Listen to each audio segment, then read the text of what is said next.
What up, everyone? I am the Kaiju no Kami, and we're in a new year, which means new goals.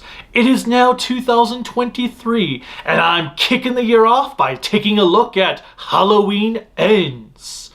But Kaiju, it's nowhere near Halloween time, you're probably thinking. Yes, I know. But I don't feel like waiting another 10-ish months to get this movie done and over with. I just want to be done with this now.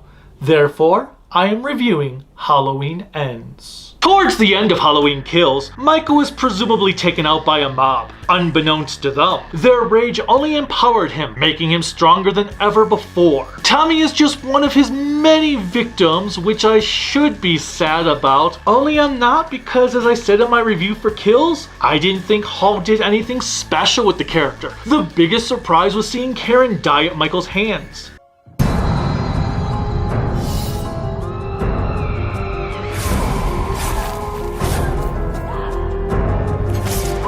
The movie then concludes with Laurie calling her daughter, only to hear Michael's breath. And knowing full well what that meant, she sets out on a quest of vengeance.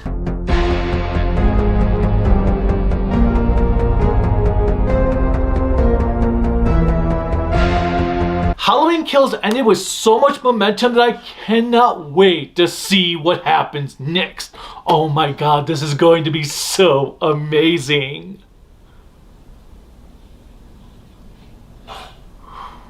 The characters and plot. After the injured Laurie headed out of the hospital to kill Michael, he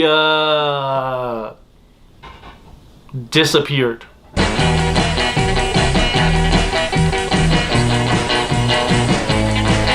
A year later? Wait, what? His senseless brutality ravaged my community and killed my daughter, and then he vanished. Well, that's a bigger buzzkill than Buzz Gillington. Talk about completely undermining your ending to the last movie. It's the curse of Michael Myers all over again. So yeah, we are introduced to Halloween's latest star, Rohan Campbell, who plays engineer student Corey Cunningham. Corey kicks the movie off babysitting the child of some rich parents, and due to the child's disholery, Corey accidentally kills the kid. What was that? Jeremy! This sets him on a journey into madness 3 years later as the town of Haddonfield hates him despite it being the kid's own fault for what happened to him. Corey is the movie's central focus as he ends up becoming a protege to Michael Myers and assists in killing others.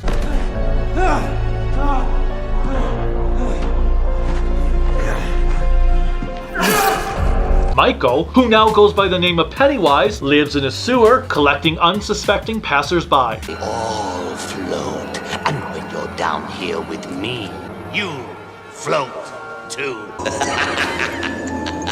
And remember how Michael was at his strongest at the end of Kills? Well, yeah, about that.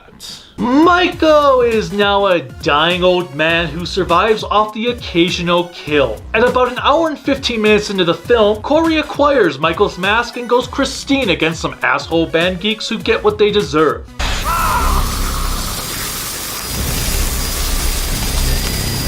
A jackass radio DJ whose commentary plagues this movie in a countless number of scenes.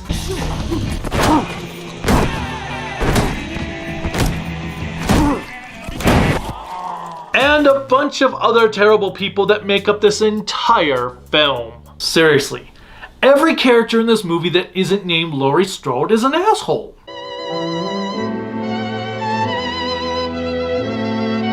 Okay, maybe not Hawkins, but I have some commentary on him later. Speaking of Laurie Strode, where is she? What about her quest of vengeance to take Michael down for the death of her daughter?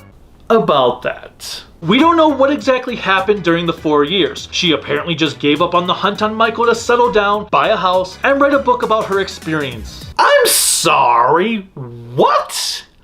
Let me get this straight. The woman who spent 40 years paranoid about Michael when he was in prison, had all this stuff happen, got her kid taken away, alienated from her family, decides to settle down.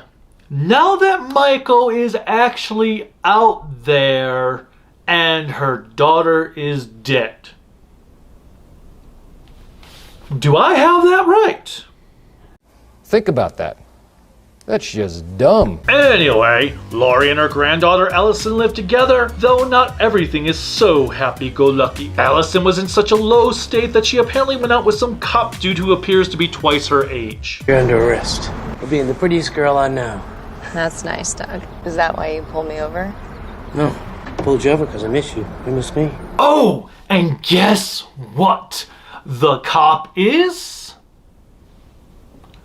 You guessed it, an asshole. Furthermore, she works in a doctor's office with a boss that treats her like crap and only gives promotions to employees that serve his personal desires.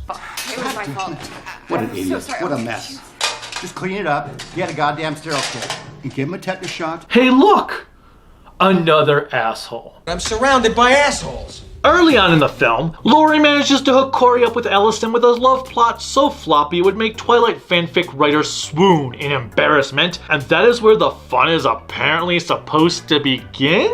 I'm not so sure because their love story is borderline abusive on top of being an utter bore fest. In fact, that is this film's biggest issue. It's just flat out boring. Corey could have been a good character if we weren't sitting there waiting for the big showdown between Michael and Laurie the entire time. Watching him cross over from good kid with a bright future to psychopathic killer could have been an interesting story. In another movie, his entire plot amounts to nothing. It takes the film over 90 minutes before Michael and Laurie actually cross paths with each other, and by that point, you will be waiting for the movie to just end already. Don't worry, you will get your wish because this confrontation is not even 10 minutes long. The worst part is, there is nothing in this duel that the 2018 film didn't already do better.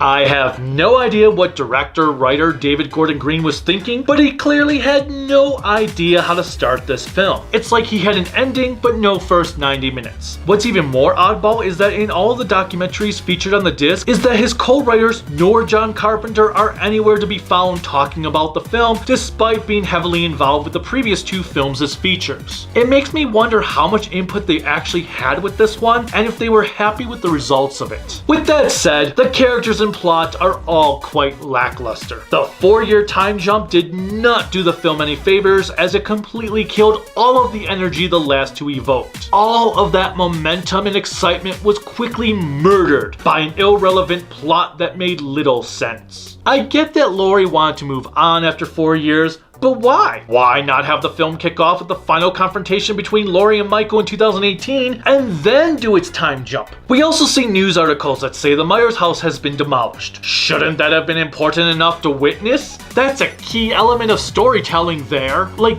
why exactly did Michael leave his house after killing Karen? The entire purpose of Kills was him getting back home, establishing that that is all he wanted to do, go home. Why would he suddenly leave? Why wouldn't he just start killing the people that are there to take his house down? What happened with Laurie's quest for vengeance? Why did she just give up? Oh, and I should have mentioned this in my review for Halloween Kills, but how the hell did Hawkins survive? The man got stabbed in the neck and then had his head run over by a car. He should have been dead. His head should have been splattered like a smashed pumpkin. How did he live? So many questions that have no answers to anything. I'm so tired.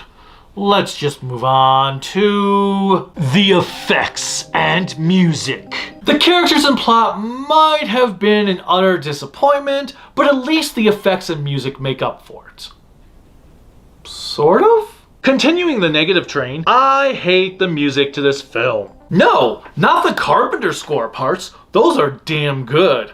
when they occur. The problem is Carpenter's music is far and few between a bunch of licensed songs that plague this movie incessantly. I don't understand why anyone thought this was a good idea. Putting in all of these licensed songs across the majority of the movie does not work. It makes it feel like it is some cheap CW or MTV television series in the last decade rather than a real film. Or a terrible horror movie from the late 90s, early 2000s. The movie kicks right off with one of these tracks, and I'm just vexed as to why.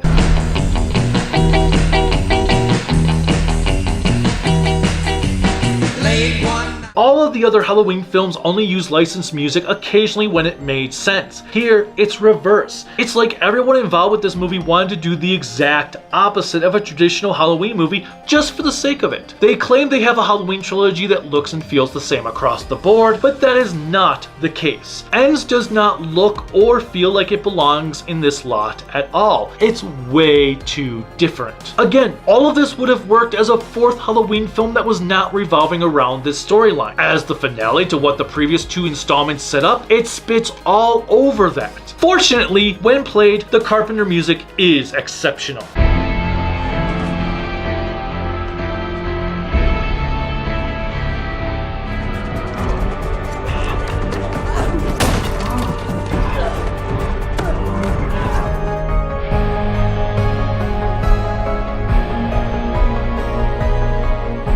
Now, the effects to the film are top-notch and is ultimately the only thing that sets it above The Curse of Michael Myers. The death scenes are brutal and well shot. The lighting is remarkable. The sound effects superb. There is a lot to like with the way it looks. I also have to say I do like the differences with how Michael kills his victims with precision compared to Corey's sloppiness.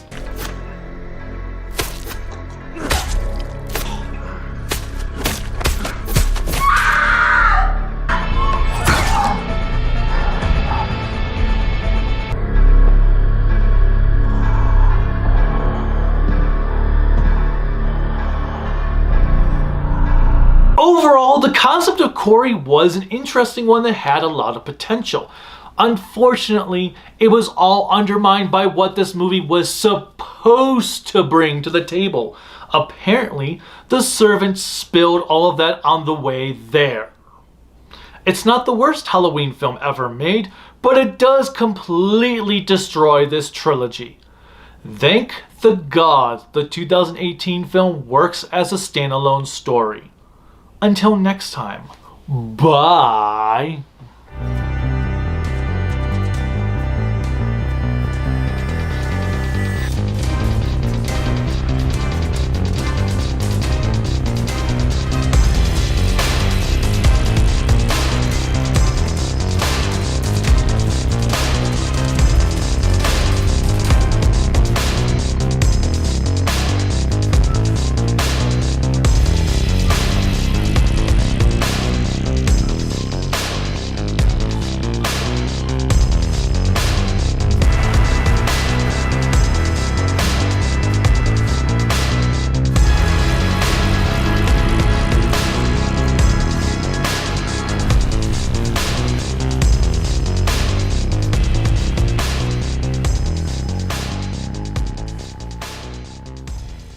Don't have an ending for it.